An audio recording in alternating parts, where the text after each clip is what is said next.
Today we are going to talk about another idiomatic expression, or we may call it proverb, and it means a person who has failed or been hurt when trying to do something is careful or fearful about doing it again. इसको हम उर्दू में का जला छाछ भी फूंक फूंक कर पीता है कह सकते हैं.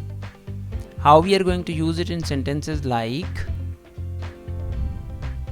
I always walk very carefully after the previous experience.